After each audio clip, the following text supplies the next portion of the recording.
de votre présence aujourd'hui. Donc, comme je le disais, la thématique présentée aujourd'hui, ça sera pour mieux comprendre le dossier de demande et les prestations de la MDPH. Souvent, ce qui ressort en fait des professionnels qu'on rencontre, c'est une méconnaissance autour de la constitution du dossier MDPH, même des personnes, enfin des patients ou des personnes accompagnées, la difficulté de faire reconnaître le handicap par le fait que voilà, il y a cette méconnaissance vraiment du fonctionnement de la MDPH. Il y a parfois une méconnaissance aussi des missions et des modalités pour la constitution du dossier. Et puis, il peut y avoir un découragement pour certaines personnes accompagnées face à la complexité que ça peut engendrer de remplir le dossier, les délais. Donc voilà, c'est pour donner un peu plus de précision sur tous ces éléments que je vous propose aujourd'hui de vous présenter ce webinaire. Donc, on a la chance d'avoir Monsieur Courtois et Madame Lépinet de la MDPH. Donc, l'idée, c'est de vous préciser comment comprendre l'instruction du dossier, les délais, les modalités d'évaluation, connaître aussi les différents droits et les prestations. Et puis aussi mieux comprendre la notification, quand on reçoit la notification, quelles démarches sont à effectuer après sa réception. Essayer de vous balayer un éventail de toutes les possibilités qui sont possibles. Au niveau des petites règles de la visio, donc je vous demanderai de couper vos micros. Et puis, il y aura une présentation en plusieurs points. Donc, à chaque fin de point, vous pourrez poser vos questions. Vous pouvez les poser dans le chat en amont. Mais voilà, on prendra un temps pour y répondre. Le webinaire, il sera enregistré et vous aurez le support suite au webinaire, donc qui sera disponible sur Maillage également. Voilà, donc je vais laisser Monsieur Courtois et Madame Lépinet vous présenter la MDPH. Merci. Oui, bonjour, merci. Du coup, on va juste se présenter en 2 mots. Donc, effectivement, je suis Isabelle Lépinet, je suis chef de service de tous les accueils MDPH, accueil physique, numérique, téléphonique. J'anime également, j'encadre le pôle numérisation de courrier ainsi que le fonds départemental de compensation du handicap. Et Daniel Courtois, je suis le chef du service évaluation de la MDPH du Val-de-Marne. Donc on va, effectivement, comme le disait Mathilde Sozo, essayer de vous présenter rapidement l'organisation de la MDPH, ses missions, et puis effectivement les modalités d'évaluation d'un dossier, le circuit du dossier, la constitution de ce dossier, et quels sont les éléments qui sont importants à avoir du coup au sein de cette constitution pour permettre une évaluation la plus rapide possible et sans avoir à demander de pièces de complétude. Hop, je vais mettre en plein écran. Ouais, il faut juste que je me déplace. Hop, je suis là et c'est parti. Et donc oui, effectivement, on fera des petites pauses de temps en temps, histoire de bien suivre. Donc comprendre le dossier de demande, le certificat médical et modalité de traitement, c'est parti. On disait qu'on allait peut-être commencer par reprendre effectivement quelles étaient les missions de la MDPH. Elles sont effectivement codifiées dans le Code de l'action sociale et des familles. Donc ce sont des missions obligatoires et que sont les mêmes missions pour l'ensemble des MDPH en France. Donc une première mission, c'est effectivement d'accueillir, d'écouter, de conseiller, d'informer les personnes en situation de handicap et leurs familles. C'est-à-dire qu'effectivement, c'est à la fois dirigé vers les personnes et leurs aidants. C'est aussi aider à la formulation des demandes, des attentes et des besoins de la personne. C'est aider effectivement à la complétude des dossiers, évaluer le besoin de compensation des personnes en situation de handicap et faire des propositions de plans personnalisés de compensation à la CDAPH. Donc on a aussi cette mission d'aide à la décision, à la commission des droits et de l'autonomie des personnes en situation de handicap. C'est ça. Alors, juste pour compléter, du coup, accueillir, et écouter, conseiller, c'est possible sur rendez-vous avec des travailleurs sociaux au sein de la MDPH. Sinon, on a un accueil inconditionnel. Donc, on est ouvert de 9 h à midi, de 14 h à 16 h 30. Et là, les usagers ou leurs familles peuvent venir de manière inconditionnelle du lundi au vendredi, sauf le mardi après-midi où c'est nos temps d'animation d'équipe. Alors une fois qu'on a dit ce qu'on ne faisait pas, enfin ce qu'on faisait, du coup on fait une petite slide aussi sur ce qu'on ne fait pas. Comme ça écarte d'office un certain nombre de choses sur lesquelles ce n'est pas la peine de nous solliciter, nous, MDPH. Du coup, toutes les problématiques qui sont liées au logement ou à l'hébergement d'urgence, et ben, c'est le 115, hein, ce sont les dispositifs de droit commun. On n'intervient que sur les besoins d'aménagement du logement et uniquement quand la personne est éligible à la PCH, prestation de compensation du handicap, dont on va vous expliquer rapidement les critères tout à l'heure. Toutes les aides financières ou les aides alimentaires ou encore les questions de surendettement. Il faut davantage se rapprocher des travailleurs sociaux, des EDS, en fait, des établissements départementaux sociaux sur le territoire ou auprès des CCAS, des communes. Mais en tout cas, on ne gère pas d'aide financière, alimentaire ou les questions de surendettement ici. On ne fait pas d'une manière générale d'accompagnement global. On est uniquement là pour accompagner l'usager dans le cadre de son dossier de demande MDPH. On n'accompagne pas l'usager sur la durée. Toutes les prestations liées à l'invalidité ou aux accidents de travail, c'est la sécurité sociale, c'est la CEPAM. Donc c'est toujours le principe dans le champ du handicap, c'est droit commun d'abord. Donc on met en œuvre d'abord tout ce qui relève du droit commun, tout ce qui est institutionnel, et après seulement, quand ça ne peut pas être compensé dans le milieu ordinaire, là on sollicite la MDPH. Du coup, invalidité, accident de travail, c'est la CEPAM. Tout ce qui est offre d'emploi travailleurs handicapés. Régulièrement, il y en a des usagers qui viennent chercher un travail chez nous. Donc il faut passer les concours, hein, on est fonction publique, donc ça ne marche pas comme ça. On n'a pas de vivier, on n'a pas de liste d'emploi. On réoriente là encore vers le droit commun, donc service public pour l'emploi. Mais en tout cas, on ne fait pas guichet, on ne fait pas la relation avec les professionnels de l'emploi. Le paiement direct des prestations et des aides financières. La MDPH, c'est ce qu'on va vous expliquer, on ouvre des droits, mais on ne les met pas en œuvre. C'est-à-dire que quand un droit est ouvert à l'AAH ou à l'AEH, c'est la CAF qui va faire le versement et qui va vérifier les conditions financières de versement ou administratives de versement. On ouvre des droits, on ne met pas en place. C'est la même chose pour la prestation de compensation du handicap, où il faut se rapprocher des services départementaux, donc la direction de l'autonomie, qui gère le paiement de la PCH. La création des places en établissement ou services spécialisés, on aimerait bien avoir ce pouvoir-là, mais on ne l'a pas.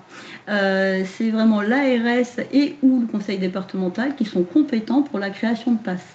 Par contre, c'est une mission de la MDPH que d'avoir un observatoire, d'avoir une visualisation de ce qui manque, de faire remonter les besoins du territoire, parce que vu qu'on évalue le besoin, on est en capacité de dire vers combien de types d'orientation on a pris de décision, mais en tout cas, on n'a pas le pouvoir de créer des places, ni de gérer des files d'attente. Il n'y a que les responsables d'établissement, c'est une compétence du directeur, que de gérer la file d'attente ou de gérer les usagers qui vont entrer dans son établissement. On ne peut pas, ce n'est pas la peine de venir nous voir en nous disant ce dossier-là il est important, essayez de le faire passer, essayez de faire du forcing auprès des directions, c'est juste impossible, on n'a pas ni le droit ni le pouvoir. Tout ce qui est recrutement, formation, des aides humaines dans le milieu scolaire, là pareil, on va dire le besoin de l'enfant. L'enfant a besoin d'une aide humaine, mais après c'est l'éducation nationale qui recrute et qui forme les aides humaines auprès des enfants. Voilà, en tout cas pour tout ce qu'on ne fait pas. Donc peut-être c'était aussi intéressant de reprendre comme ça en début de présentation la définition du handicap telle qu'elle apparaît effectivement dans la loi du 11 février 2005, puisque c'est la première fois que la définition même du handicap apparaît dans la loi. On l'avait dans d'autres textes, mais pas nécessairement dans la loi. Donc constitue un handicap toute limitation d'activité ou de restriction de participation à la vie en société. Donc du coup, on voit que dès le début de la phrase, on nous indique effectivement que c'est une limitation d'activité ou de restriction à la participation à la vie sociale. Donc l'idée de la participation à la vie sociale, elle est extrêmement importante dans toute la loi du 11 février 2005. Donc effectivement, le handicap, c'est une limitation d'activité, de restriction de participation à la vie en société, subie dans son environnement par une personne. Donc la question de l'environnement, elle est extrêmement importante. et ça renverra effectivement à la question de l'évaluation. C'est pas la personne comme ça ex nihilo, c'est vraiment la personne dans un environnement. Donc on va aussi voir dans l'environnement de la personne qu'est-ce qui peut faire levier, qu'est-ce qui va être aidant, et au contraire, qu'est-ce qui va être un obstacle ou un frein à ses activités ou à sa participation à la vie sociale. Donc toute limitation d'activité, de restriction à la participation à la vie sociale subie dans son environnement par une personne en raison d'une altération substantielle et durable. La question de durabilité, il faut effectivement que cette limitation d'activité ou cette restriction de participation, elle soit supérieure à une durée d'1 an, du coup. Hein, c'est vraiment quand ça dure plus d'1 an, on rentre dans le champ du handicap. Si c'est inférieur à 1 an, on n'est pas dans le handicap, on peut être dans la maladie, dans la blessure, mais ce n'est pas une situation de handicap. Donc il faut qu'on ait une altération qui soit substantielle, suffisamment importante, durable, plus d'1 an, ou définitive, d'une ou plusieurs fonctions. Et là, dans la définition du handicap, on nous cite un certain nombre de fonctions, les fonctions physiques, les fonctions sensorielles, les fonctions mentales, cognitives ou psychiques, le polyhandicap ou un trouble de santé invalidant. Donc on voit dans cette définition que ça englobe beaucoup de cas de figure différents, puisqu'on a le handicap physique qui est la première vision qu'on a du handicap avec la personne effectivement en fauteuil roulant, ce qu'on voit beaucoup dans les petits logos concerne le handicap, mais c'est effectivement sensoriel, la vue, l'ouïe, c'est mental, cognitif ou psychique. Ça, c'était aussi une des grandes avancées de la loi de 2005, de repartir sur, de voir comme handicap la maladie mentale, les déficiences psychiques, et puis évidemment le polyhandicap et également les troubles de santé invalidants. Donc on voit que le spectre est très très large et que ça va effectivement inviter les équipes d'évaluation à pouvoir travailler sur des situations extrêmement diverses qu'elles auront à évaluer dans l'environnement de la personne. Alors quand on dit environnement, c'est le lieu de vie où la personne est, mais aussi l'isolement. Si la personne est seule, vit avec ses parents, vit avec 5 frères et sœurs, c'est tout ça l'environnement. C'est l'accessibilité du logement, est-ce qu'il y a un ascenseur, pas d'ascenseur, ça va être toutes ces questions-là quand on parle d'environnement. Il ne veut plus me changer de page. Désolée, on a un ordinateur un peu capricieux aujourd'hui.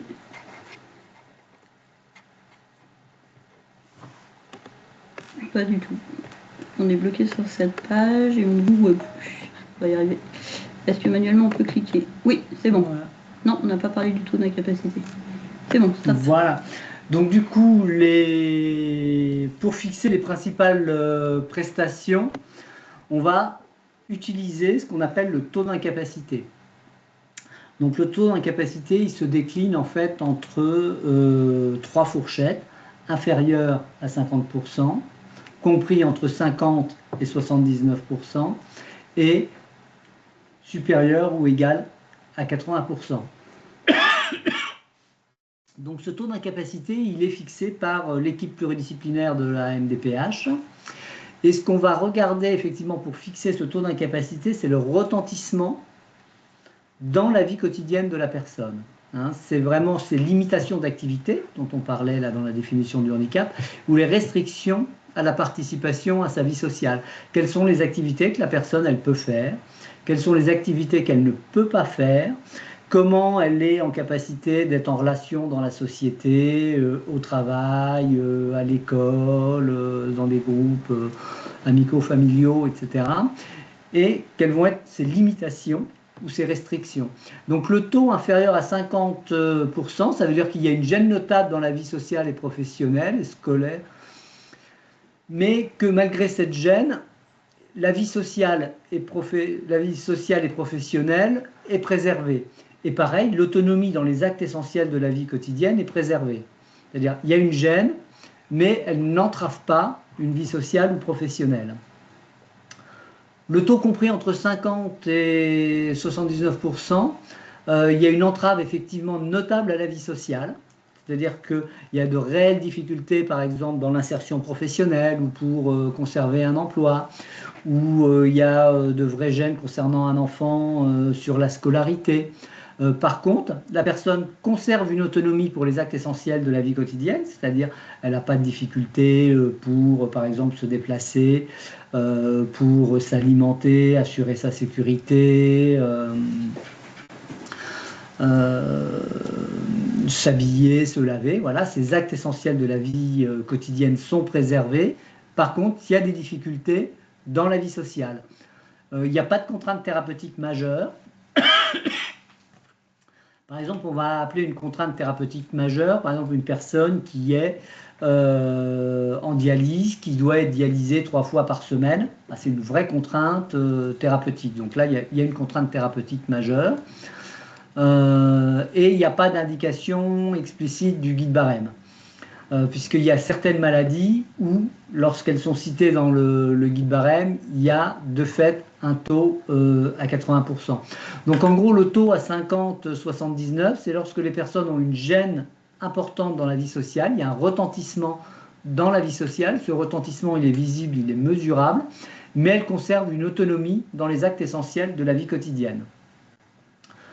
Le taux supérieur à 80%, les personnes ont une perte d'autonomie, c'est-à-dire elles sont en difficulté dans la réalisation des actes de la vie quotidienne. Elles ont souvent besoin d'une aide humaine pour pouvoir réaliser effectivement ces actes essentiels de la vie quotidienne, en rappelant les actes essentiels de la vie quotidienne, se déplacer, s'alimenter, faire sa toilette, s'habiller, assurer sa sécurité, gérer son comportement. Du coup, donc là, il n'y a plus d'autonomie dans une de ces activités-là ou dans plusieurs de ces activités, où il y a une contrainte thérapeutique majeure. Je prenais le cas tout à l'heure, par exemple, de la dialyse. Ça peut être des personnes aussi suivies en hôpitaux de jour, où tous les jours, ils doivent se rendre à l'hôpital de jour. Là, on a des contraintes thérapeutiques majeures. Ou une abolition de fonction. On parlait tout à l'heure des différentes fonctions. Il y a une fonction qui est totalement abolie, qui n'existe plus. Par exemple, une personne qui ne va plus marcher du tout. Elle est en fauteuil roulant, elle ne peut plus du tout marcher. On dit que là, il y a une abolition de fonction. D'une fonction motrice, là il y a un taux à 80%. De la même façon, la personne par exemple qui est en insuffisance rénale terminale, qui est dialysée, la fonction rénale ne fonctionne plus, du coup il y a une abolition de fonction, il y a un taux également à 80%. Et puis on a quelques indication explicite du guide barème, par exemple la trisomie 21, une personne qui a une trisomie 21, c'est un taux d'incapacité supérieur à 80%. De la même pour l'audition, une personne qui est sourde profonde avant l'âge de 3 ans, c'est un taux d'incapacité supérieur à 80%. Voilà un petit peu. Donc en gros, inférieur à 50, il y a une gêne dans la vie sociale, mais ça n'entrave pas la vie sociale. Le taux entre 50 et 79%, il y a une gêne et une entrave importante, mesurable dans la vie sociale, mais on conserve une autonomie pour les actes essentiels de la vie quotidienne. Et le taux supérieur à 80%, il y a vraiment une impossibilité dans les actes essentiels de la vie quotidienne. C'est ça. Avant d'attaquer les prestations, du coup, juste deux petites précisions. On compare toujours une situation par rapport à un enfant ou un individu du même âge. C'est-à-dire qu'un enfant de moins de 5 ans qui ne soit pas en capacité de se faire à manger, de s'alimenter ou de gérer à moins de 3 ans son élimination, a priori rien d'anormal.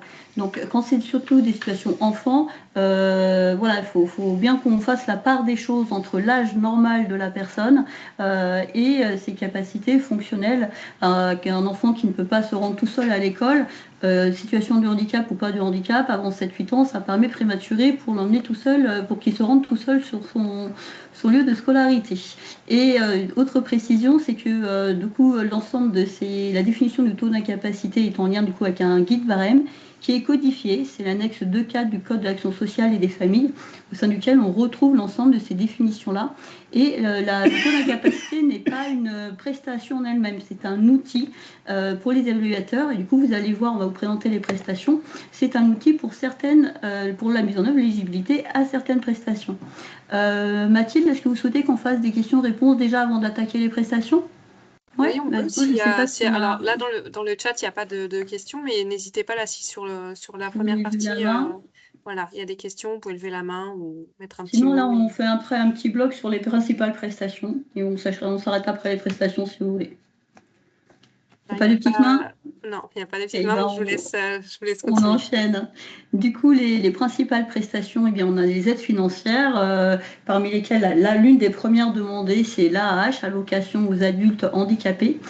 C'est un minimum, c'est un revenu minimum, hein. C'est un revenu de subsidiarité également, c'est-à-dire que si une personne travaille, ça va être un différentiel. Elle travaille plus que l'AAH, et ben, elle va garder son salaire qu'elle aurait eu en temps normal. Par contre, si elle touche moins que les 1000 et quelques euros de l'AAH, eh bien, ça va être un complément différentiel. Elle aura à hauteur de l'AAH. On est vraiment sur la notion de minimum social. Donc, c'est une prestation financière qui est financée par l'État, qui est versée concrètement par la CAF. C'est ce qu'on disait tout à l'heure. On ouvre le droit, on ne le met pas en œuvre. Donc elle vise à permettre une vie autonome le plus possible aux personnes en situation de handicap qui sont privées de revenus d'activité du fait de leur situation de handicap. Donc là, il y a des notions qu'on va aborder sur notamment la fourchette 50-79 dans la slide d'après.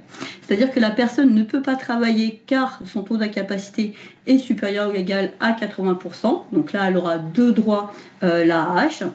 Si par contre elle est dans la fourchette intermédiaire qu'expliquait Daniel 50-79, on va regarder la notion de restriction substantielle et durable d'accès à l'emploi, c'est-à-dire la capacité de la personne à accéder à l'emploi, mais après de s'y conserver.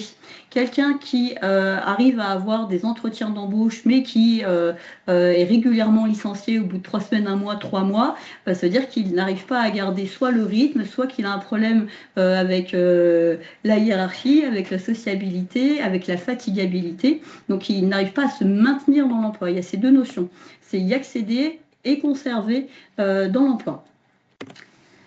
Donc la durée d'attribution de l'AAH va varier en fonction du taux d'incapacité. Si le taux d'incapacité est supérieur ou égal à 80%, elle n'est pas, ou que le texte dit n'est pas susceptible d'amélioration au regard des progrès de la médecine actuelle, l'AAH peut être attribuée ce qu'on appelle sans limitation de durée.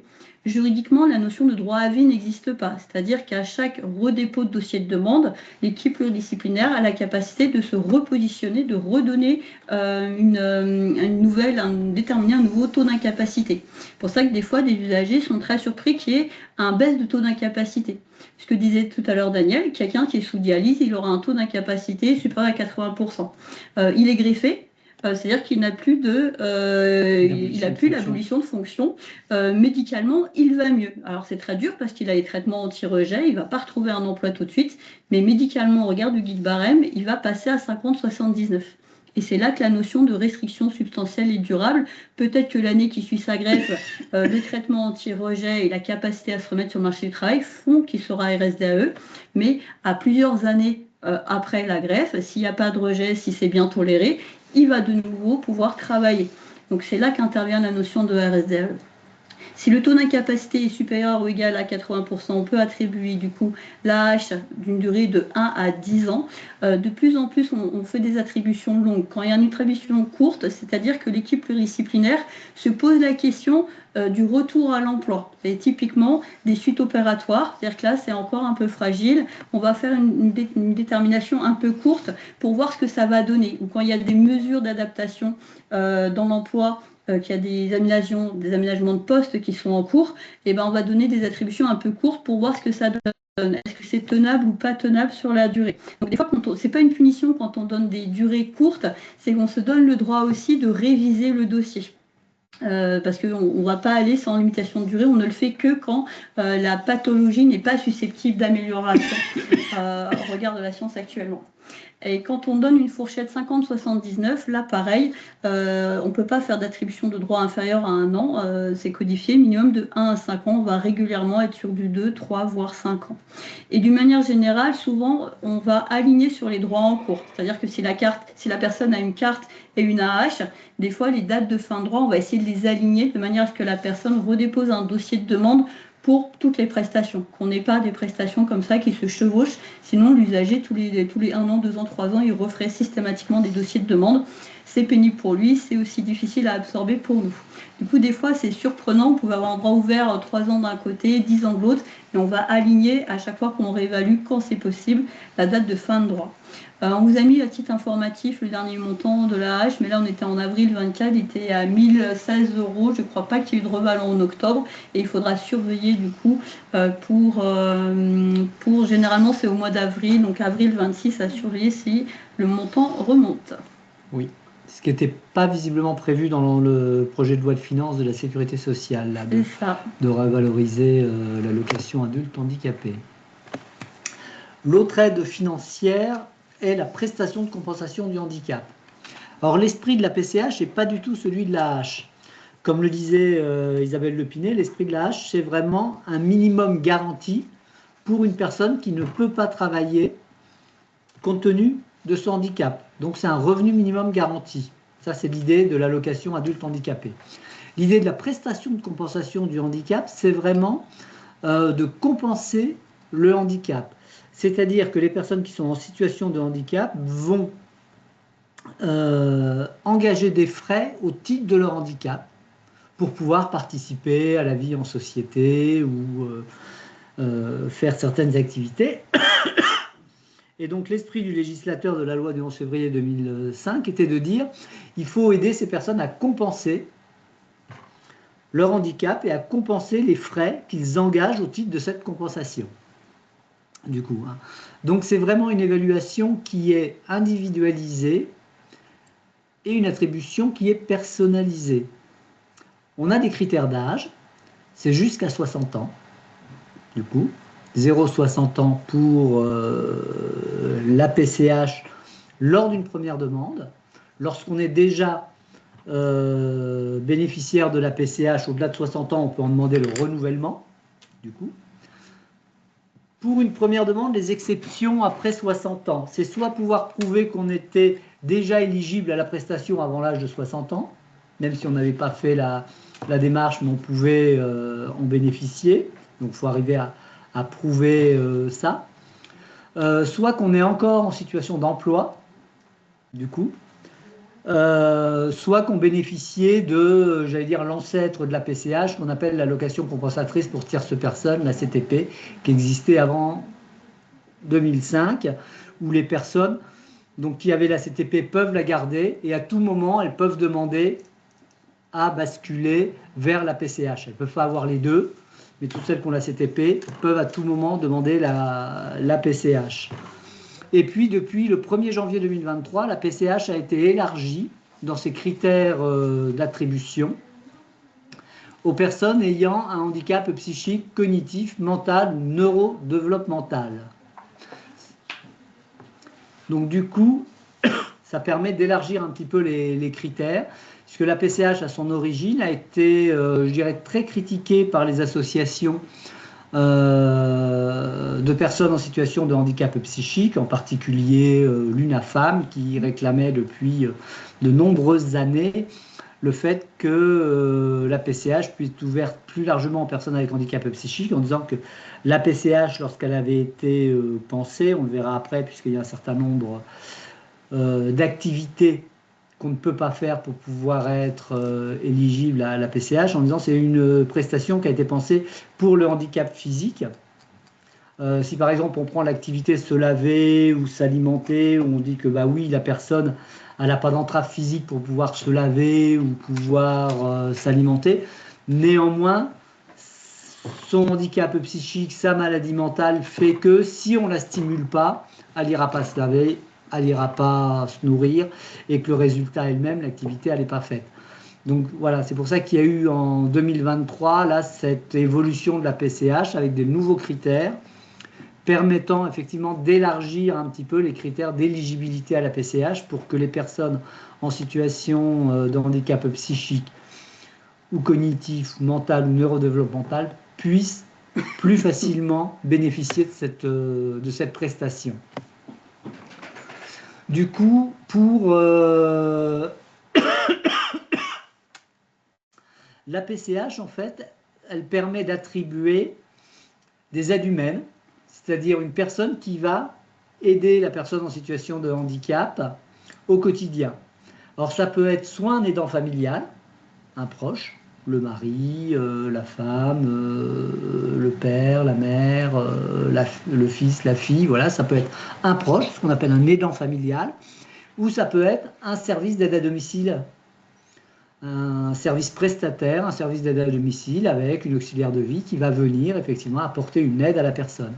Donc l'aide humaine de la PCH, c'est vraiment l'aide pour la personne, pour l'aider à s'alimenter, à se lever, à s'habiller, à faire sa toilette, dans ses déplacements. L'aide humaine, c'est pas du tout de l'aide ménagère, c'est pas l'entretien du logement, hein, c'est vraiment l'aide à la personne. Donc il y a cette partie aide humaine. Il y a une partie aide technique. Donc la partie aide technique, on va retrouver différentes choses. On va retrouver par exemple tout ce qui va être les planches de bain, tout ce qui va être les prothèses auditives, tout ce qui va être des couverts adaptés pour des gens qui ont des problèmes de préhension. Voilà, donc toute une panoplie, toute une batterie d'aides techniques. En général, ce sont nos collègues ergothérapeutes qui évaluent les aides techniques. Les aménagements de logements, les aménagements de véhicules et les surcoûts liés au transport. Un certain nombre de charges spécifiques ou de charges exceptionnelles. Les charges spécifiques sont les charges qui reviennent tous les mois, du coup. Ce qui va être comme ça des charges qui reviennent en routine. On va retrouver par exemple les protections pour incontinence, hein, qui vont être effectivement des produits qui vont être comme ça, qui reviennent régulièrement. Et puis on va avoir des charges exceptionnelles, c'est-à-dire des coûts qui vont être une seule fois, par exemple le financement d'un séjour de vacances adapté, ou un bilan particulièrement onéreux qui n'est pas pris en charge par l'assurance maladie. Hein, ça, c'est les charges exceptionnelles. Et puis le cinquième élément, l'aide animalière. L'aide animalière qui est effectivement un forfait qui permet l'entretien de l'animal, en particulier les chiens guides d'aveugle. Hein, voilà les 5 éléments de la prestation de compensation du handicap, de l'aide humaine, des aides techniques, de l'aménagement du logement et du véhicule, des charges spécifiques ou exceptionnelles et de l'aide animalière. On peut bénéficier d'une ou plusieurs de ces éléments de la PCH. Mais pour en bénéficier, faut-il être éligible à la prestation? Et pour être éligible à la prestation, il faut avoir une difficulté absolue, c'est-à-dire ne pas du tout pouvoir réaliser une des activités listées parmi les 20 activités qui sont dans la réglementation, ou avoir au moins 2 difficultés graves. C'est-à-dire qu'une difficulté grave, c'est qu'on va réaliser l'activité avec beaucoup de difficultés dans un temps beaucoup plus long et que le résultat final sera incorrect ou incomplet. Et la liste des 20 activités, les 20 activités sont réparties effectivement en 4 domaines. On a le premier domaine qui est celui qu'on appelle effectivement de la manipulation, qui a les activités se mettre debout, faire ses transferts, marcher, se déplacer, avoir l'appréhension de la main dominante, de la main non dominante, avoir des activités de motricité fine, hein, on voit bien, c'est tout ce qui est la manipulation. Donc chacune de ces activités, on va les coter de 0 à 4, du coup, enfin de 1 à 4. 4 étant la difficulté absolue, 3 la difficulté grave, donc il faut avoir au moins un 4 ou 2, 3 pour pouvoir être éligible à la PCH. On a le domaine de l'entretien personnel, hein, ce que je disais, se laver, assurer l'élimination et utiliser les toilettes, s'habiller, prendre ses repas. Prendre ses repas, c'est vraiment l'acte de s'alimenter. C'est pas je prépare, je sais cuisiner, je sais préparer mon repas. C'est vraiment s'alimenter soi-même avec un repas qui est déjà préparé. Hein. C'est vraiment prendre son repas. Après, il y a un item autour de la communication. Parler, entendre, percevoir, voir, utiliser les appareils techniques de communication. Et puis, le domaine numéro 4, les tâches à exigence générale et les relations avec autrui. Donc du coup, là, on va retrouver ce qui est, je dirais, un petit peu des fonctions supérieures, s'orienter dans le temps, s'orienter dans l'espace, gérer sa sécurité, maîtriser son comportement et entreprendre des tâches multiples. Voilà, donc ça c'est les 20 activités dans lesquelles il faut au moins une difficulté absolue, c'est-à-dire une de ces activités qu'on ne peut pas réaliser du tout, ou une activité grave, ou 2 activités graves dans la liste de ces 20 activités. Une fois qu'on a ça, ça permet effectivement ce qu'on appelle l'éligibilité à la prestation de compensation du handicap générale. Mais pour pouvoir bénéficier de l'aide humaine, il faut que ce numéro 4 ou ces 2 numéros 3 soient dans le domaine numéro 2, c'est-à-dire se laver, assurer l'élimination, utiliser les toilettes, s'habiller, prendre ses repas, donc avoir dans les activités de l'entretien personnel ou les 2 activités qui sont, ou les 3 activités qui sont en vert, se déplacer, maîtriser son comportement et entreprendre les tâches multiples. C'est-à-dire que pour être éligible à la PCH aide humaine, c'est le domaine 2 et les 3 activités qui sont en vert. Donc en fait, c'est au sein de ces 7 activités qu'il faut avoir une difficulté absolue ou 2 difficultés graves pour être éligible à la PCH aide humaine. Ce qui fait que vous voyez tout de suite que l'évaluation de la PCH est extrêmement compliquée pour les évaluateurs parce qu'à partir des éléments du dossier, il faut qu'ils passent en revue, je dirais, ces différentes activités et qu'ils les cotent entre 0 et 4 et qu'ils voient si effectivement la personne est éligible ou pas à la PCH. Donc il faut passer en revue ces 20 activités et les coter. Donc c'est une activité, je dirais, une évaluation, la PCH, qui prend du temps. C'est aussi une des raisons pour lesquelles les dossiers de PCH ont des délais, je dirais, un peu plus longs. Du coup. Donc quand vous accompagnez des personnes à remplir des dossiers, ayez un petit peu en tête les critères d'éligibilité comme ça, globaux de la PCH. Si la personne n'a aucune difficulté dans les déplacements, dans la manipulation, que vous voyez que manifestement elle sait se laver, s'habiller, qu'elle est vraiment autonome dans les actes de la vie quotidienne, qu'il n'y a pas de difficultés cognitives, ne cochez pas PCH. Du coup, voilà, ça paraît important parce qu'aujourd'hui, on a un grand nombre de dossiers en première demande de PCH pour des personnes qui ne sont absolument pas éligibles. On a un taux de rejet qui est entre 60 et 70% sur les premières demandes de PCH. Ça, du coup, mieux les partenaires, mieux les usagers comprendront les critères d'attribution de la PCH, qui est très mal nommée, hein, prestation de compensation du handicap. Les gens cochent parce qu'ils pensent que ça va être de l'argent. Hein. Donc elle est très mal nommée, mais en attendant, là, on vient vous expliquer les différentes activités. C'est ça qu'un usager qui se déplace jusqu'à vous, qui est relativement autonome, qui vous décrit un quotidien pas aussi pénible que s'il cochait l'ensemble de ces cases, il y a de grandes probabilités pour qu'il ne soit pas éligible.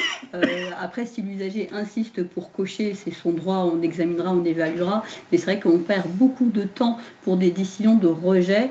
Et alors que des fois, il suffit d'expliquer à l'usager dès la salle d'attente ou dès le premier entretien, quand on lui expose un peu les critères, d'office, ils disent « Ah bah non, ça ne sert à rien de demander, je ne l'aurai pas ».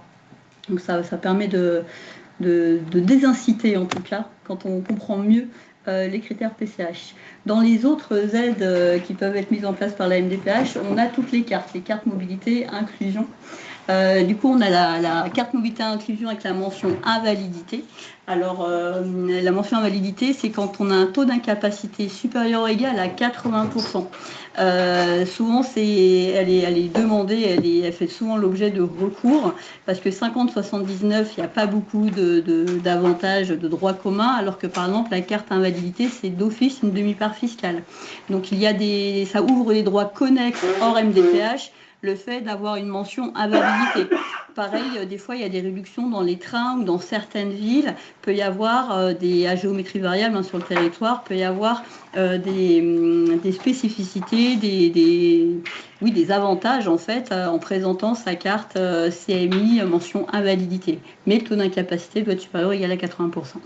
La carte priorité, quant à elle, c'est souvent quand le taux d'incapacité est inférieur à 80%, donc les 50% et les 50-79%. Le critère d'attribution de la priorité, c'est une station debout pénible. Vous savez, typiquement, c'est les places assises dans le bus, c'est le coupe-fil dans les magasins. C'est-à-dire que la personne, on constate qu'elle ne peut pas rester longtemps debout. C'est important dans les situations enfants, par exemple, je pense à un enfant en situation autistique, il ne faut pas négliger cette carte priorité. Ça peut éviter des crises quand dès qu'il est question de faire la queue, dès qu'il y a une personne devant, des fois ça peut vite partir, hein, dès qu'on a accompagné ou qu'on a vu soi-même des enfants dans cette situation-là. C'est pénible pour ceux qui voient la crise, mais c'est surtout pénible pour le parent et l'enfant qui la vivent. Donc c'est important de leur dire que c'est une possibilité qu'ils aient pour leur éviter du coup des temps comme ça qui peuvent être désagréables pour eux. Donc station debout pénible, faut pas oublier les enfants en situation autistique, la situation est de fait pénible dès qu'il y a situation d'attente. Et la CMI mention stationnement, pareil, on a énormément de demandes en Ile-de-France, il y a une vraie pression pour qu'on nous demande de statuer sur les CMI mention stationnement du fait des problèmes de place de stationnement et le coût du stationnement sur Paris. Mais du coup, pareil, on a beaucoup de rejets de la mention stationnement parce que l'attribution de la carte mention stationnement, c'est en lien avec le périmètre de marche. Le périmètre de marche qui doit être inférieur à 200 mètres, mais l'utilisation sinon d'une canne, d'un déambulateur, le fait d'avoir une prothèse d'un membre inférieur ou encore tout ce qui va être oxygénothérapie.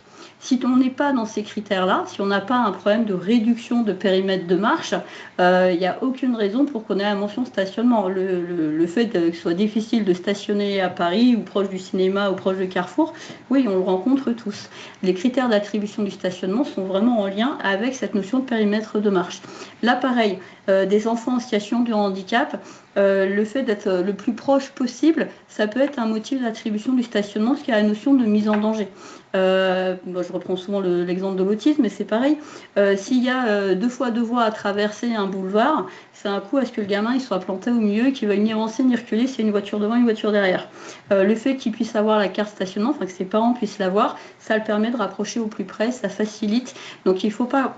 Sur certaines pathologies, il ne faut pas hésiter à expliquer en quoi c'est compliqué les déplacements et à détailler, même si ce n'est pas le périmètre de marche à proprement parler, il y a aussi la notion de gestion de la sécurité et de la proximité du lieu du rendez-vous.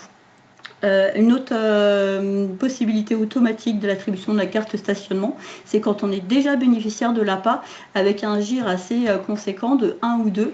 Et du coup, il y a des circuits directs entre les évaluateurs de l'APA du département et des fiches navettes avec nos évaluateurs à nous côté MDPH où on attribue automatiquement la carte mention stationnement pour ce public-là. Et les établissements et services médico-sociaux. Il existe des services qui vont accompagner effectivement les personnes en situation de handicap. C'est un peu de l'accompagnement social global spécialisé dans le champ du handicap. Ce sont les services d'accompagnement à la vie sociale, SAVS. Et ils vont travailler effectivement autour soit du projet de la personne, de ses démarches administratives, du logement, de la gestion budgétaire, de la santé, du loisir, de la socialisation. Voilà, c'est un accompagnement un peu global. Donc c'est à domicile. La personne habite chez elle et elle est suivie et accompagnée par un service d'accompagnement à la vie sociale. Donc c'est une orientation effectivement faite par la CDAPH. Et il existe le même type de service un peu plus médicalisé, c'est la même chose avec une partie médicalisée, le service d'accompagnement médico-social pour adultes handicapés, le SAMSA, où en général il y a une partie coordination de soins lorsqu'il y a besoin de coordonner des soins un peu médicaux ou paramédicaux qui vont venir renforcer l'accompagnement. Voilà, donc ce sont les 2 services, je dirais, ambulatoires, SAMSA, SAVS, qui existent. Et à côté des services, les établissements. Et voilà, et lorsque effectivement le maintien à domicile n'est pas possible ou n'est plus possible, il existe effectivement des établissements. Alors des établissements qui peuvent avoir des modalités de prise en charge qui sont différentes. On peut avoir un accueil à la journée, on peut avoir des accueils temporaires. Alors l'accueil temporaire, c'est 90 jours par an. C'est-à-dire ça permet à la personne d'aller comme ça, quelques temps en établissement dans l'année. Un hébergement de nuit, c'est le foyer d'hébergement. Et un hébergement permanent où les gens y sont, je dirais, 24-24. L'accueil temporaire de 90 jours, il peut permettre effectivement différentes choses, soit du répit, aussi pour les aidants, du coup, soit aussi effectivement une modalité de socialisation pour la personne en situation de handicap, s'habituer progressivement effectivement aussi à être accueilli en établissement. Je pense que c'est vraiment une modalité à développer lorsque on a par exemple des personnes en situation de handicap qui habitent chez leurs parents et que les parents sont âgés. Je pense qu'il faut effectivement un peu anticiper le grand âge des parents. Et le fait d'être accueilli comme ça régulièrement en accueil temporaire peut permettre à la personne de s'habituer à des prises en charge en établissement, et que si un jour il ne peut plus rester à domicile parce que ses parents ne peuvent plus s'en occuper, qu'il ait déjà eu cette habitude de prise, d'être accompagné par une équipe d'établissement. Donc les établissements, ils sont, je dirais, classés en fonction du niveau d'autonomie ou de dépendance de la personne. On va retrouver des foyers d'hébergement qui accueillent principalement les travailleurs d'ESAT. C'est-à-dire en journée, les personnes travaillent en établissement et services d'accompagnement au travail. Et le soir, ils rentrent effectivement dans leur lieu de vie, qui est le foyer d'hébergement. Après, on a les foyers de vie, donc effectivement qui sont sur les différentes modalités, accueil de jour, accueil temporaire ou hébergement permanent, qui ont une autonomie suffisante en fait dans les actes de la vie quotidienne, qui ont une certaine autonomie, une certaine socialisation, mais qui n'ont pas cette capacité malgré tout de pouvoir travailler, y compris en milieu protégé. Et ils ont besoin effectivement quand même d'un accompagnement qui soutient leur activité par des activités éducatives, sociales, etc. Ça, c'est le foyer de vie. Et puis, pour des personnes qui vont avoir des besoins un peu plus importants, on va trouver des foyers d'accueil médicalisés ou établissements d'accueil médicalisés, FAM ou EAM, hein, les deux, c'est la même chose. Les personnes, là, du coup, ont besoin d'une aide dans plusieurs de les actes essentiels de la vie quotidienne, et ils ont souvent besoin d'une surveillance médicale et de soins constants. Pour la maison d'accueil spécialisée, on va trouver des personnes encore un peu plus dépendantes, qui ont besoin d'aide pour l'essentiel, la quasi-totalité des actes de la vie quotidienne, et qui ont un besoin de surveillance et de soins vraiment constants, sans que ce soit vraiment un régime d'hospitalisation, mais voilà, on est sur une prise en charge qui est quand même assez médicalisée au niveau des maisons d'accueil spécialisées. Et donc ça, c'est l'équipe pluridisciplinaire de la MDPH qui propose à la CDAPH le type d'orientation qu'on va préconiser. La personne, elle demande, ou vous, lorsque vous accompagnez un bénéficiaire, simplement l'orientation en établissement médico-social. Et après, c'est l'équipe pluridisciplinaire de la MDPH qui voit quel type d'établissement est le mieux adapté à la personne. C'est vrai qu'on ne l'a pas précisé là mais du coup je vous le dis à l'oral. Une fois qu'il y a notification de décision d'orientation vers un type d'établissement, il y a un outil qui s'appelle Via Trajectoire. Si vous accompagnez l'usager, ça permet de voir si l'établissement a reçu la notification de décision, et ça permet de voir la gestion des files d'attente. Ça permet de voir s'il y a du turnover, si les situations sont bloquées, et ça permet du coup surtout d'avoir les adresses 94, mais pas que. Des fois, ça vaut le coup aussi d'aller voir dans le département d'à côté, parce que ça correspond parfois mieux à son bassin de vie finalement, que de traverser que purement le Val-de-Marne. Du coup, Via Trajectoire pour les professionnels, si c'est un outil que vous ne connaissez pas, donc c'est le Cézanne qui l'a mis en place. On fera des rencontres techniques aussi avec les établissements sociaux, médico-sociaux régulièrement pour représenter Via Trajectoire, voir l'utilisation. Donc il y a des fiches par établissement, et c'est surtout que les usagers ou les professionnels qui accompagnent peuvent voir du coup le répertoire intégral de l'ensemble des établissements. Et côté professionnel, ça permet de la gestion des files d'attente, avant tout pour l'établissement, mais également pour les professionnels qui accompagnent. C'est vrai qu'il n'y a pas de petites phrases sur Via Trajectoire, mais il y a une certaine utilité. Une autre décision sur laquelle on est compétent, c'est la RQTH, reconnaissance qualité travailleur handicapé. Donc la RQTH, vous allez voir que la définition est très large. Toute personne a les possibilités d'obtenir ou de conserver un emploi sont réduites par suite d'une altération d'une fonction physique, sensorielle, mentale ou psychique. C'est le code du travail cette fois, c'est pas le code de l'action sociale et des familles, mais vous voyez que là aussi, la définition est très large, ce qui fait qu'on a un taux d'attribution de la RQTH qui dépasse les 90%. Mais du coup, quel est l'intérêt de cette... c'est plus l'intérêt qui compte là-dessus. Altération, donc les critères altération durable, il faut avoir 16 ans minimum. C'est important parce que des fois on oublie, mais il y a des petits bouts qui peuvent être dans les IM Pro, qui sont en CAP, qui sont en BEP, qui du coup peuvent être amenés à faire des stages en milieu professionnel assez tôt, avant l'âge de 18 ans. Il ne faut pas hésiter à leur faire une reconnaissance qualité travailleur handicapé. Un gamin qui fait une formation professionnelle ou qui fait des études pro, qui est diabétique par exemple, la RQTH fait que on va réduire le port de charge, il sera autorisé à faire des pauses pour se resucrer et ça évitera des tensions alors qu'il est très jeune et qu'il peut être exposé à des contraintes du milieu professionnel. Du coup, faut avoir cette notion en tête que c'est possible chez les très jeunes et il ne faut pas oublier que les stages maintenant commencent très très tôt, y compris c'est un public qui peuvent être atteints de différents types de handicap. La validité, c'est toujours 1 à 10 ans comme c'est codifié, avec la même notion de sans limitation de durée pour certains types de pathologies. La RQTH n'a rien à voir avec la détermination du taux d'incapacité. Je vous disais, un diabétique peut être RQTH parce qu'il a besoin de faire des pauses, il a du resucrage ou il a besoin de maintien dans l'emploi quand c'est pas équilibré. Et ce taux d'incapacité, dans certains cas, il peut être à 80, des fois moins de 50 quand c'est parfaitement équilibré. Vous voyez que c'est complètement déconnecté. Le taux de la RQTH est complètement indépendant. Mais du coup, à quoi ça sert la RQTH? Ça permet, en tant que salarié, de bénéficier d'aménagements du poste de travail qui peuvent aller également des fois sur des variations horaires, de l'adaptation, le fait de pouvoir faire des pauses, le fait de ne pas être toujours en station debout ou assis, de pouvoir alterner, de pouvoir faire des rotations. Et ça permet aussi de déclencher des aides des financeurs, AGFIP dans le privé et le fonds pour la fonction publique, le FUPHP. Et ça permet d'avoir le bénéfice du soutien de Cap Emploi pour la recherche d'emploi plus spécifique, plus ciblé. En tant que demandeur d'emploi, ça permet également de l'autre côté d'être accompagné par Cap Emploi et d'avoir des propositions. Ça permet d'accéder à des formations qualifiantes, de bénéficier d'emplois aidés et il y a des aides à l'embauche pour l'employeur qui ne sont pas négligeables. Je vous rappelle qu'il y a un pourcentage d'emploi de salariés en situation de handicap que la loi impose de respecter dans le privé comme dans le public.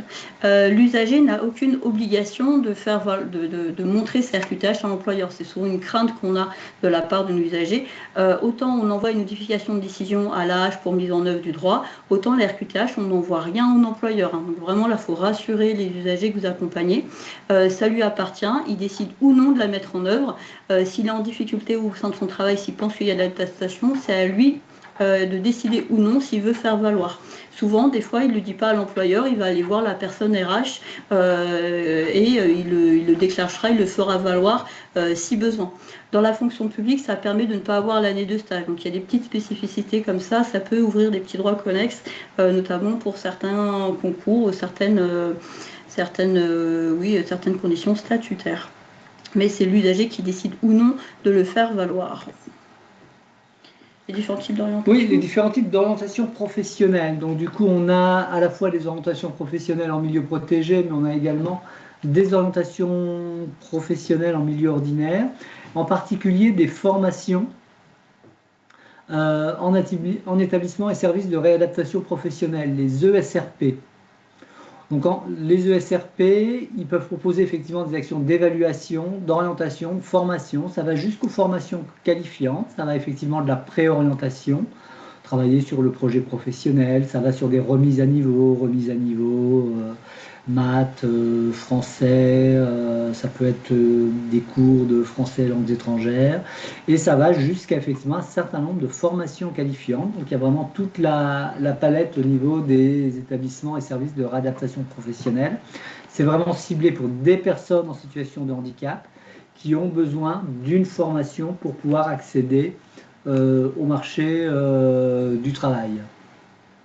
La poste, la préorientation spécialisée, on est vraiment sur un public en situation de handicap psychique, avec tout un travail sur l'aide à l'élaboration d'un projet professionnel.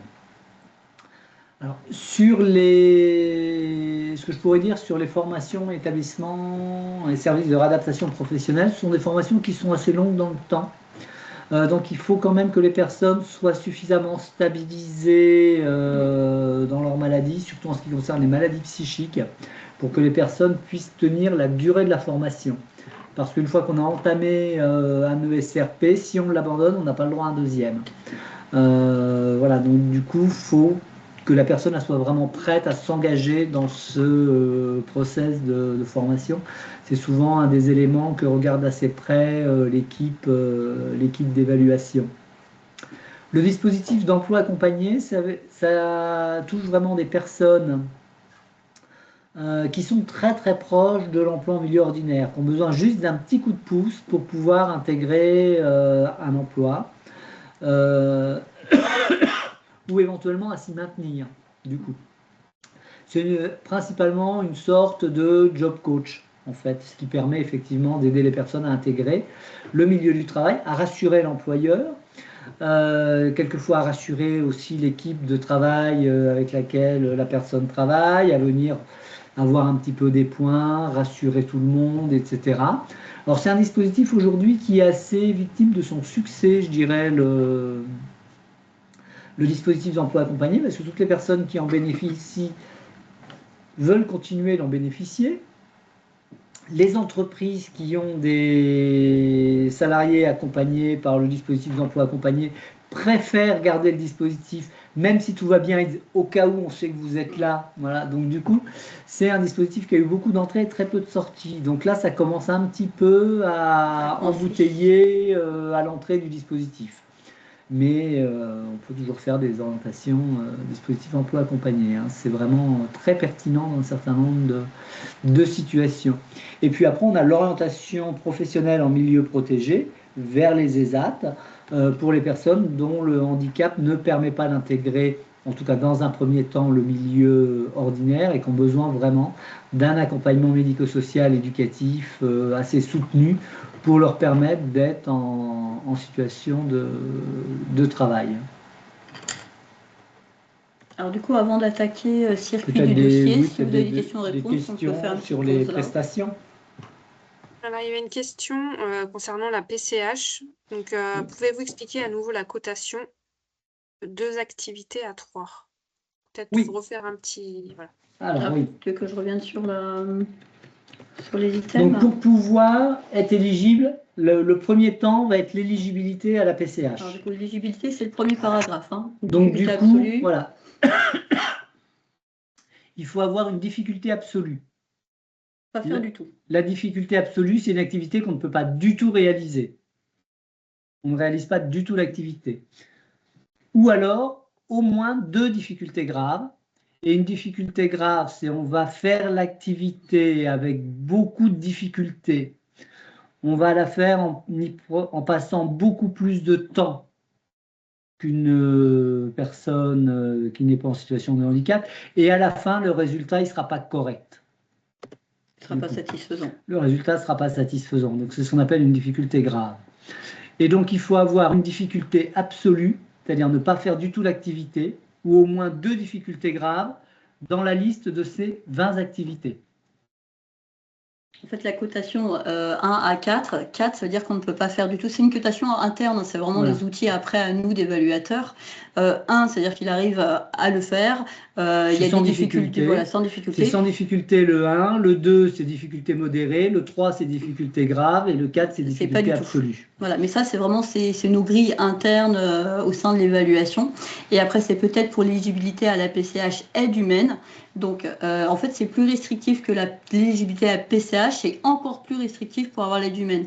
Donc, quand on est éligible à la PCH, quand il y a une demande de PCH 1, on va être encore plus regardant sur donc, les 3 items en vert, se déplacer dans le logement en dehors, y compris les transports, maîtriser le comportement, entreprendre, plus, on aurait peut-être pu le passer en vert, plus tous les items du domaine 2, entretien personnel.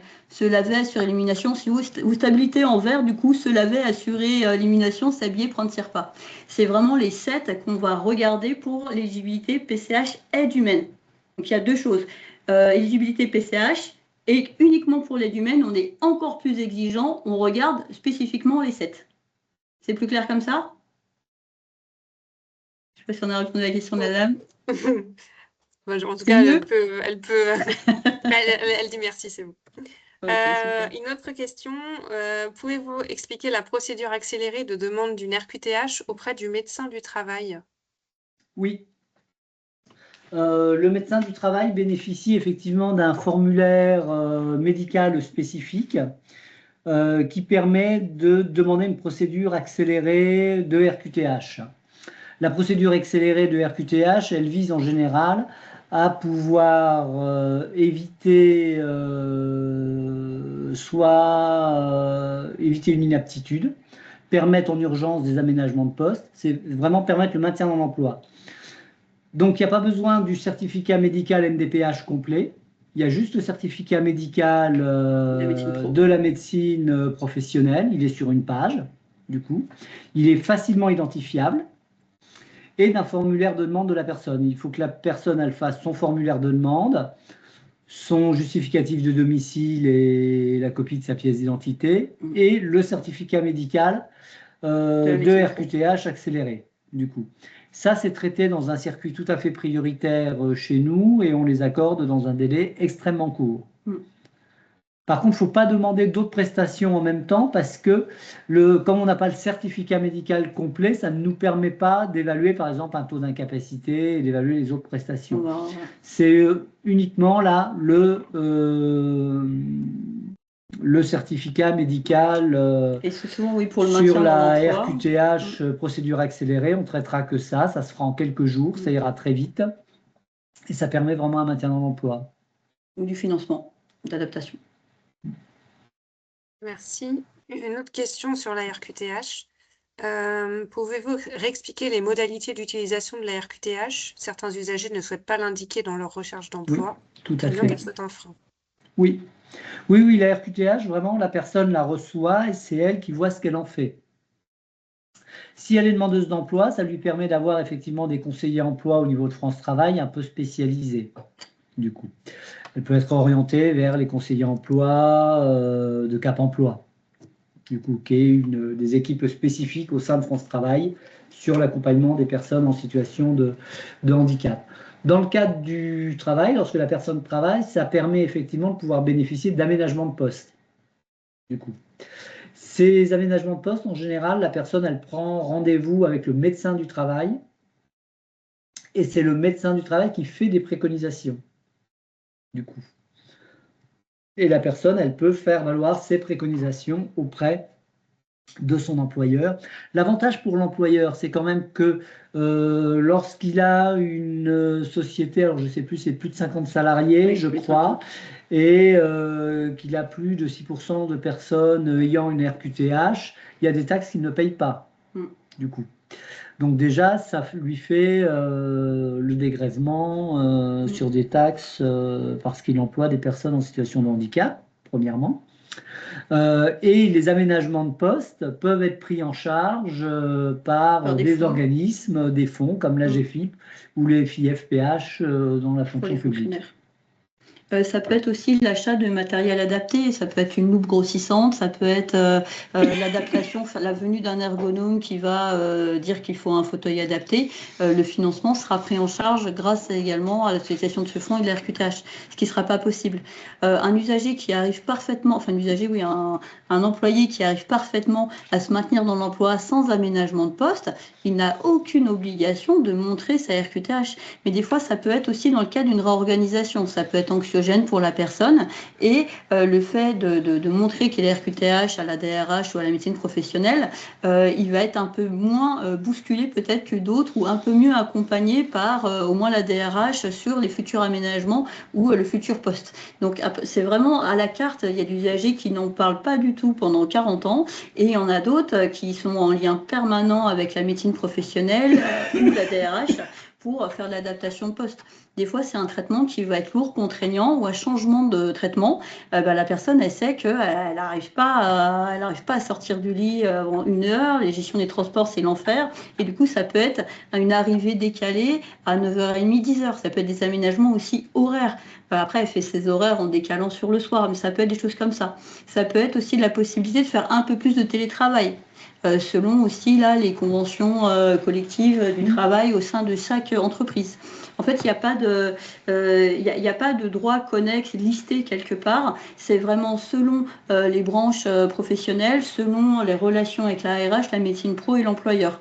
Il y a des employeurs qui vont à la moindre difficulté faire des propositions, et il y en a d'autres qui vont vouloir prouver que vous êtes handicapé. Il y a des handicaps qui ne se voient pas, et là, la RQTH peut être un moyen aussi de dire oui, j'ai des besoins un peu spécifiques, atypiques, j'ai besoin de la médecine professionnelle.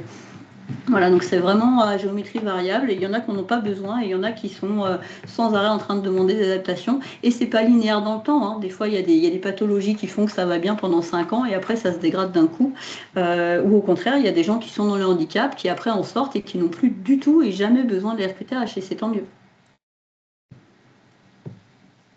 Merci pour toutes ces précisions. Je vais vous laisser poursuivre. On poursuit du coup par Voilà. le circuit du dossier. Ouais, je veux bien. Du coup, Merci.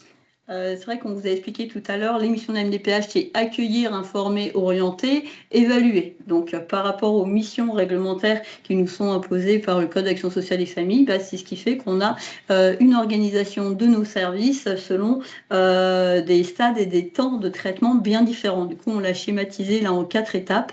La réception du dossier de demande, ça va être auprès des services d'accueil de la MDPH ou des CCAS ou des permanences départementales des villes ou de vos structures aussi à vous. On réceptionne le dossier de demande. Ensuite, une fois qu'on a reçu le dossier de demande, on va vérifier et enregistrer les types de demandes. On va revenir après sur chacune des étapes, hein. Il y a un gestionnaire d'un liste des demandes qui va vérifier du coup que le dossier de demande est complet, daté, signé, que le certificat médical est bien rempli, que la personne est en situation régulière sur le territoire, et il va cocher le type de demande.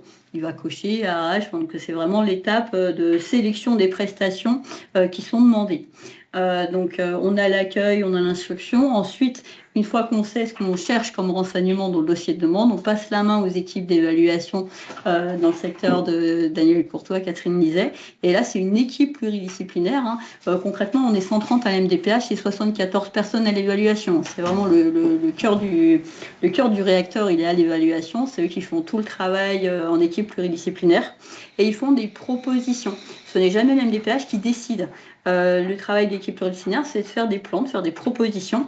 Et c'est une commission qu'on appelle CDAPH, Commission des droits et de l'autonomie des personnes en situation de handicap, qui, elle, prend les décisions.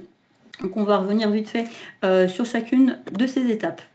Donc déjà, c'est quoi un dossier complet? C'est quoi les pièces à fournir obligatoirement pour déposer un dossier de demande à MDPH? Il y a 4 pièces obligatoires. Un formulaire de demande complété, daté, signé par la personne en situation de handicap. S'il n'est pas en capacité de signer, il n'y a plus de main, on a déjà eu ça, il est dans le coma. Il faut une attestation écrite du médecin disant qu'il n'est pas en capacité de signer. Ou s'il est déjà majeur protégé ou un enfant, c'est son représentant légal. Donc, le tuteur se substitue complètement. Le curateur, c'est une co-signature. Pour un enfant, ce sont les parents. Il y a un certificat médical, c'est la 2e pièce obligatoire au dépôt du dossier de demande, qui doit dater de moins d'1 an. Parce qu'on voyait bien qu'on est sur le retentissement de la pathologie dans la vie quotidienne.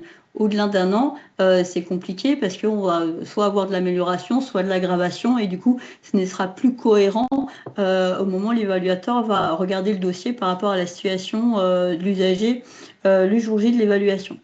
il faut une copie de la carte d'identité ou de la carte de séjour en cours de validité. Donc là, si vous êtes habitué à gérer les prestations sociales, c'est le décret de 94, hein, où on a une liste de vingtaine de titres autorisés. Ça peut être les demandeurs d'asile, ça peut être les autorisations territoire les autorisations sur le territoire provisoire. Donc on accepte un certain nombre de documents, mais voilà, faut que la personne justifie qu'elle est en situation régulière sur le territoire au moment du dépôt de la demande.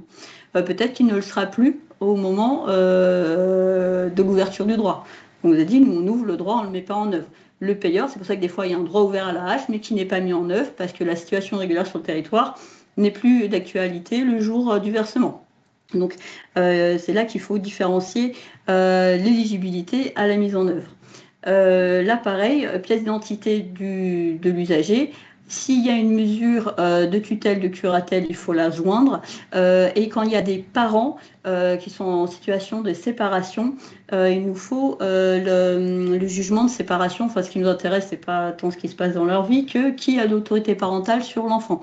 Est-ce qu'on est encore sur de la coparentalité, auquel cas il faut la signature des deux parents, sinon le dossier ne sera pas recevable. Si l'un des coparents n'est pas joignable, ce qui peut arriver, attestation sur l'honneur du parent qui manifeste son intention de déposer un dossier de demande, qu'il n'arrive pas à joindre le parent, et à ce moment-là, il donne la dernière adresse connue. Et nous, au moins, on aura fait l'effort de se rapprocher du coparent pour obtenir sa signature.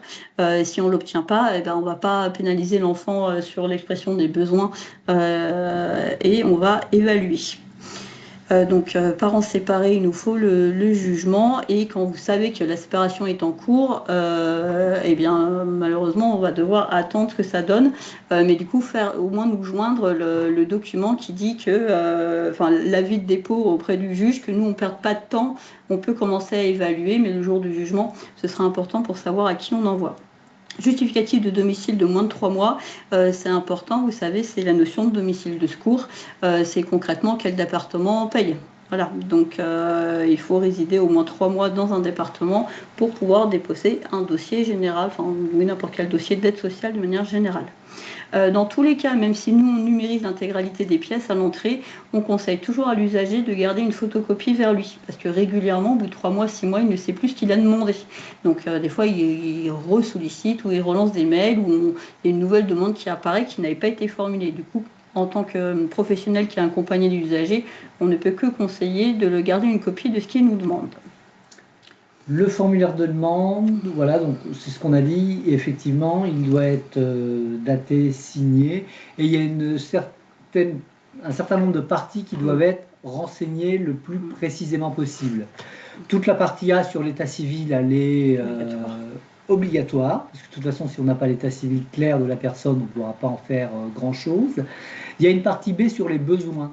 Plus cette partie est renseignée, plus ça sera facile pour l'équipe pluridisciplinaire aussi de se faire une image aussi de la personne et de ses besoins et de ce qu'elle envisage. Il y a une partie aussi sur le projet de vie de la personne. C'est une partie importante parce qu'en général, les personnes nous expliquent comment elles vivent au quotidien et quelles sont leurs attentes, leurs souhaits, leurs projets. Et ça, c'est des choses qu'on ne trouve pas dans le certificat médical. C'est vraiment l'expression même de la personne. Donc c'est vrai que plus on peut accompagner la personne à remplir cette partie projet de vie, plus elle est importante. Après, il y a des éléments qui sont incontournables. Par exemple, si on demande pour un enfant une AESH à l'école ou une orientation scolaire en Ulysse ou du matériel pédagogique adapté, si la partie renseignement scolaire n'est pas remplie du tout, on ne pourra pas faire grand-chose. De la même façon, pour les adultes, toutes les personnes adultes qui demandent une allocation adulte handicapé, une reconnaissance en qualité de travaillant handicapé, une orientation professionnelle, la partie professionnelle du formulaire doit être remplie la plus scrupuleusement possible. Parce qu'on a vraiment besoin de savoir, par exemple, lorsqu'on va travailler sur la restriction substantielle et durable d'accès à l'emploi. La personne elle a un taux d'incapacité entre 50 et 79%. Et on va regarder cette histoire des RSDAE. La personne est-elle en restriction substantielle et durable d'accès à l'emploi? Si on n'a pas un peu des éléments sur est-ce qu'elle travaillait, depuis quand elle a arrêté de travailler, pour quelles raisons, quel est son diplôme, quel est son niveau d'études, etc. On ne pourra pas se prononcer là-dessus. Donc ces parties-là, dans le formulaire, elles sont vraiment importantes à renseigner. C'est ça. Donc le certificat médical, on vous a remis le visuel, vous savez, c'est le document de 8 pages qui doit être renseigné par le médecin. Si la situation n'a pas changé, le médecin remplit uniquement les 3 premiers items où il y a marqué oui, non, oui, non, oui, non, et il signe cette première page. Si la situation est à changer depuis le dernier dépôt de dossier de demande, pas besoin de remplir les 8 pages. Mais c'est rarement le cas. Souvent, la situation change quand même, ne serait-ce qu'un petit peu. La validité du certificat médical, on a dit, c'est 1 an. Il faut toujours qu'il y ait la date, la signature et le cachet du médecin. C'est très important qu'on puisse identifier le médecin. Et il faut, sinon, à minima, son numéro de RPPS. Les certificats médicaux dits simplifiés, donc c'est ce qu'on disait aussi tout à l'heure, notamment pour la médecine professionnelle. Il n'y a qu'une page qui est à remplir. Pour les renouvellements à l'identique, c'est la première page du 8 pages, ce que je vous disais sur la page d'avant. Par contre, effectivement, il faut que les personnes elles acceptent le certificat simplifié lorsque c'est déjà le même médecin qui avait fait le précédent. Oui. Hop, cette page-là. Voilà, du coup. Parce que sinon, si c'est pas le même médecin, c'est un peu compliqué. Et il ne faut pas que ce soit non plus une maladie qui soit évolutive. Si on est sur une maladie évolutive, on redemandera nécessairement des éléments actualisés. Sur les droits, on les prend en général pour des périodes entre 3, 5 ans, 10 ans. Ce qui veut dire que le précédent certificat médical, il est en général entre 5 et 10 ans. Donc un certificat médical simplifié qui nous dit l'état n'a pas changé, on va se reporter au précédent. Mais un précédent qui est ancien sur une maladie évolutive, on redemandera nécessairement au moment de l'évaluation des documents médicaux actualisés. Donc la personne ne gagnera pas de temps. Non. Par contre, ce que vous pouvez conseiller aux personnes lorsqu'elles prennent rendez-vous avec le médecin pour établir un certificat médical, c'est qu'elles indiquent au moment de la prise de rendez-vous que c'est pour remplir un certificat médical MDPH. C'est vrai que c'est une consultation qui dure un peu plus de temps, parce que le certificat est quand même long à remplir. Quelquefois, le médecin a besoin d'une consultation un peu plus longue avec son patient pour pouvoir remplir tout. Et quand c'est une Sachez quand même qu'effectivement, quand c'est une première demande, cette consultation, elle est remboursée à 60 € par la sécurité sociale aujourd'hui. Donc il y a une revalorisation du tarif de la consultation pour le premier certificat médical. Donc surtout que la personne, elle dise bien, lorsqu'elle prend rendez-vous, que c'est pour remplir un certificat médical.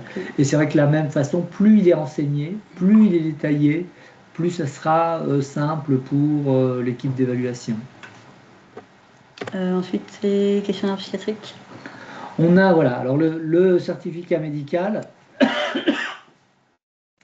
renseigne sur la pathologie, les traitements, les effets secondaires des traitements, les retentissements fonctionnels dans la vie de la personne. Mais quelquefois, pour les maladies psychiques, les maladies psychiatriques, on a besoin de mieux comprendre quel est le retentissement dans la vie de la personne. Et on a mis en place un questionnaire psychiatrique à destination des médecins psychiatres. Donc du coup, on va utiliser quelquefois ce documentaire-là, ce formulaire-là qu'on renverra aux personnes en disant faites-le remplir par votre médecin psychiatre, qui nous donne vraiment des précisions sur l'autonomie de la personne, le retentissement de sa maladie psychique et la stabilité ou pas de sa maladie psychique aussi, puisqu'on a les hospitalisations, les traitements, les effets des traitements, etc. On a des choses plus précises que dans le certificat médical concernant les troubles psychiques. Du coup, là, ça reprend la même idée que c'est bien le retentissement qui compte et pas que la liste kilomètres des médicaments pris ou la pathologie. On a bien compris qu'on a besoin de comprendre les limitations d'activité dans la vie quotidienne. Et en termes de complétude du dossier de demande, on ne peut que inviter l'usager, s'il a une hospitalisation, par exemple, à nous envoyer les comptes rendus médicaux, paramédicaux, y compris des fois des caractères sociaux. Un travailleur social qui s'est rendu à domicile, qui a fait un rapport, c'est très précieux pour avoir ce qu'on appelait l'environnement au début de la définition du handicap, c'est l'usager dans son environnement. Du coup, même un compte rendu d'un travailleur social est intéressant pour connaître justement la vie quotidienne de l'usager. Il n'y a pas que le médical. On est vraiment sur une évaluation médico-sociale. Du coup, les éléments également sociaux sont intéressants. que ce soit des psychologues, des comptes rendus d'orthophonistes pour les enfants, des ergonomes qui sont des ergothérapeutes qui sont déjà intervenus. Tout est précieux pour l'évaluation. Donc si vous avez connaissance que l'usager est déjà suivi, a déjà une compensation, et pas hésiter à demander aux professionnels et aux usagers du coup de récupérer auprès de ces professionnels les comptes rendus médicaux pour voir aussi quel type de prise en charge il a déjà, si c'est suffisant, pas suffisant, si c'est à poursuivre. Surtout s'il y a un coût pour les enfants. À ce moment-là, nous, c'est important aussi d'avoir des devis pour connaître un peu la prise en charge financière pour l'AEH. Tout ça est facilitant du coup pour le travail des équipes pluridisciplinaires et ça évite du coup de refaire beaucoup d'allers-retours avec l'usager. Vous avez bien compris que le délai de traitement c'est aussi une grande tension chez nous. Du coup, plus le dossier est complet, apporte et est nourri, moins il y aura d'allers-retours avec l'usager ou son aidant ou les professionnels qui l'accompagnent. Donc là, on vous a mis du coup à titre informatif, voilà, le nombre, la durée, les dates d'hospitalisation, c'est important pour nous. Quelles sont les difficultés rencontrées dans les domaines de la vie quotidienne, sur tous les items qui sont importants, communication, entretien personnel, mobilité, tout ce qui est dans le formulaire de demande. Quand il y a des troubles, des fois, ça peut être constant et des fois, ça s'aggrave. Et ben, c'est important de détailler ça. Si des professionnels ont déjà écrit ça ou si l'entourage a déjà...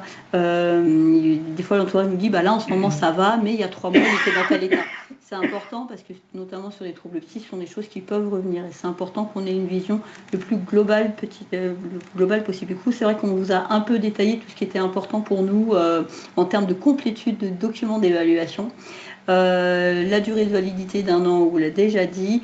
Et juste pour information, du coup, les professionnels de santé se basent essentiellement sur la description médicale. Surtout depuis Covid, on a très peu de visites médicales dans nos locaux et ça interrompt beaucoup l'évaluation que de prendre le téléphone et de se rapprocher à chaque fois. Plus le dossier va être complet, exhaustif, plus c'est fluide. On a environ 36 000 dossiers de demande qui arrivent par an à la MDPH. C'est 300 à 400 sollicitations, que ce soit par mail, par courrier au sein de la MDPH. Donc on est sur une énorme volumétrie et plus le dossier sera complété, plus l'évaluation sera qualitative et on répondra mieux à la cible. Voilà en gros, du coup on va arrêter le partage et on vous reprend de l'autre côté parce que du coup depuis tout à l'heure on vous voit pas trop. Ah ça y est, on vous voit. On va remettre la caméra comme ça vous voyez nos têtes. Je sais pas si c'est une bonne nouvelle ça pour vous, mais parce qu'on est quand même bien malade. C'est bon, en tout cas vous nous voyez. Du coup on peut encore vous consacrer 5-10 minutes si vous avez des questions-réponses et sinon nous on n'avait aucun souci, on l'a dit à Mathilde Sozo, à ce que le support vous soit communiqué, juste le transformer en PDF parce que là il était en PowerPoint, c'était notre seule demande. Voilà. Pour l'instant, il n'y a pas de question. Il y avait une question concernant les parents séparés, mais vous y avez en partie répondu. La question, c'est s'il n'y a pas de jugement pour les parents séparés. Donc, de ce que j'ai compris, c'est que le dossier était quand même traité, mais pas finalisé. Alors, il y a une attestation de dépôt auprès du juge. Voilà, ce qui est important lorsqu'il n'y a qu'un parent qui signe, qu'il puisse soit essayer de recueillir la signature du deuxième parent. S'il ne peut pas, qu'il indique au moins dans la partie parent 2, là dans le formulaire de demande il y a parent 1, parent 2, dans la partie parent 2, les coordonnées de l'autre parent, qui nous joigne une attestation sur l'honneur en disant je n'ai pas réussi à récupérer la signature de l'autre parent, du coup. Et nous, au moment de la réception du dossier, on fera un accusé-réception. Et on enverra l'accusé-réception aux 2 parents. Donc avec l'adresse de l'autre parent, il a l'information.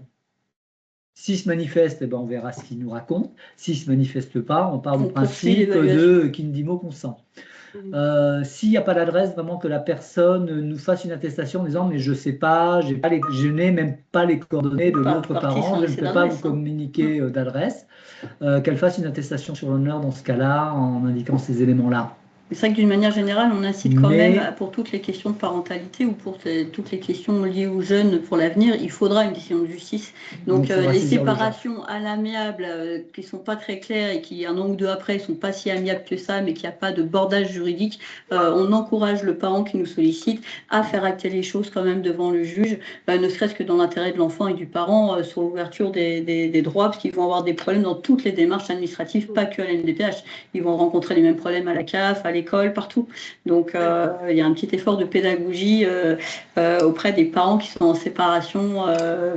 Et même quand ça se passe plutôt bien, on n'est jamais sûr de l'avenir, 1 an, 2 ans, 3 ans après. Donc, on préconise toujours de faire quand même acter les choses par un juge.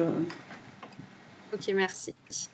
Une autre question, donc, comment les usagers doivent faire pour prendre rendez-vous pour être reçus à la MDPH? Alors, c'est un accueil inconditionnel. Ils viennent le matin sans rendez-vous, il n'y a pas de souci. Et c'est à l'accueil qu'on va se rendre compte si on peut répondre en 5-10 minutes, on répond aux questions. S'il y a besoin d'un rendez-vous médical, le matin en débordement, on a 2 travailleurs sociaux qui peuvent prendre des situations. Sinon, c'est sur rendez-vous l'après-midi. Donc, il faut téléphoner à l'accueil, au numéro d'accueil.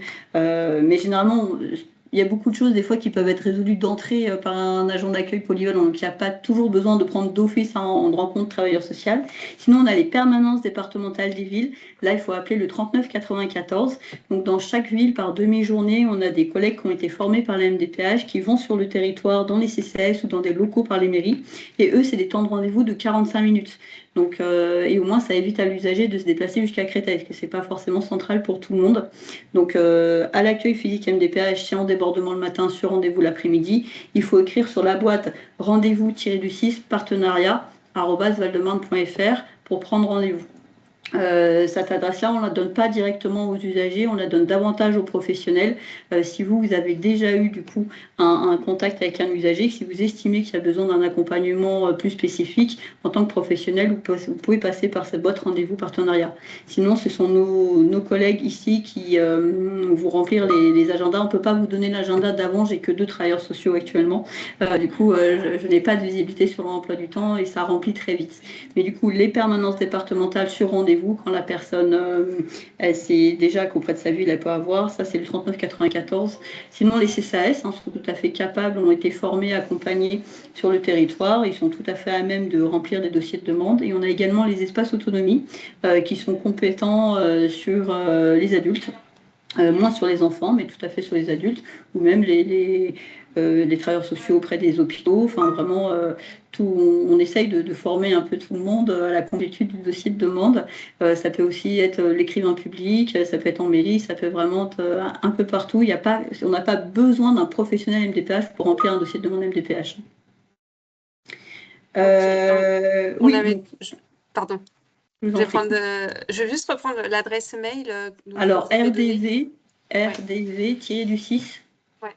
partenariat au singulier @valdemarne.fr. Ok, je vais la noter dans le chat. Et ça, c'est plus pour les professionnels. Oui, pour les professionnels. Si la MDPH demande en complément du certificat médical du médecin traitant un certificat médical rempli par le psychiatre, on parle du questionnaire psychiatre. C'est celui que vous avez montré. C'est le questionnaire volet psychiatrique. Hein. C'est écrit en gros questionnaire psychiatrique. Et ça, c'est pas un document à donner d'entrée, c'est vraiment l'équipe d'évaluation qui regarde la pathologie, a besoin de renseignements et d'avoir un échange directement avec le psy. D'accord. Il y a une autre question sur Via Trajectoire. Est-ce que c'est accessible à tous ou nécessité d'avoir des identifiants? Alors actuellement, Via Trajectoire, alors, il y a eu plusieurs étapes dans Via Trajectoire. La première étape a été effectivement un outil à disposition des MDPH et des établissements médico-sociaux. C'est-à-dire que les notifications des MDPH partaient directement par voie dématérialisée auprès des établissements. Les établissements les recevaient et traitaient leur procédure d'admission classique. Il y a eu une deuxième étape qui a été l'ouverture d'un portail aux usagers, permettant aux usagers de se connecter à Via Trajectoire pour voir l'avancée de leur dossier et pour pouvoir, eux, envoyer les notifications à d'autres établissements que ceux choisis par la MDPH. Donc, ils pouvaient élargir leur recherche et suivre leur dossier. Donc ça, c'est en cours. Et là, on a actuellement une troisième étape qui est en train de mettre en place le Cézanne. C'est de permettre des habilitations à des tiers professionnels pour accompagner les personnes à faire ces démarches.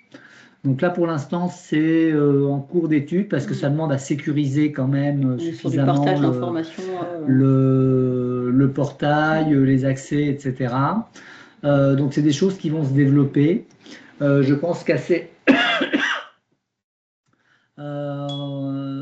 l'usager a ses codes. Hein, donc voilà, l'usager a ses accompagner, codes, sinon, du coup, l'usager a systématiquement ses codes alors qu'il a une décision d'orientation vers un établissement médico-social. Si vous accompagnez l'usager qui vient avec ses codes, vous pouvez avec lui vous connecter sur son espace avec ses codes. Prochainement, il y aura certainement effectivement l'ouverture de codes via trajectoire. Alors, je pense certainement que les AS hospitalières, les AS de CMP seront certainement les premières à pouvoir bénéficier d'habilitation du coup sur via trajectoire. D'accord. Bon, bah merci Mais beaucoup. ça, on fait régulièrement une rencontre technique avec les établissements sociaux, médico-sociaux. S'il y a besoin de rajouter la DAC dans ce cadre-là, on refera régulièrement un webinaire, certainement vers mars-avril, oui. orienté vraiment établissements sociaux, médico-sociaux, si vous êtes demandeur de questions de cet ordre-là. Oui, et le Cézanne peut tout à fait aussi, à mon avis, répondre à une invitation du DAC pour présenter son outil et pas hésiter à... C'est mieux si on voit les questions. Saisir le Cézanne. Bah, merci beaucoup en tout cas pour cette présentation qui était très, très claire. Donc vous aurez l'enregistrement et le PowerPoint. Juste pour vous rappeler, donc le DAC, on organise une réunion de concertation territoriale le 16 décembre de 9h15 à 12h30 sur la thématique de la protection juridique avec l'UDAP, la POGI et le juge des tutelles de Sucy-en-Brie. Voilà, donc n'hésitez pas à vous inscrire, je vous renverrai le lien. Le prochain webinaire de janvier portera sur la thématique des habitats intermédiaires. Donc, on aura la chance d'accueillir l'association Simon de Sirène, à l'envie et l'accueil familial et social du département. Voilà, nous présenter les alternatives à l'EHPAD ou au domicile. Et puis, n'hésitez pas aussi, avec cette fin d'année, à nous dire si vous avez des idées de webinaires, des besoins de comprendre d'autres dispositifs. Voilà, on pourra faire le nécessaire pour que ça soit mis en œuvre. Merci à tous. Je vous souhaite une bonne fin d'année et puis à l'année prochaine. Merci beaucoup pour votre invitation et puis pour votre participation. Ah oui, bonne continuation. Bonne continuation à vous. Oui, merci.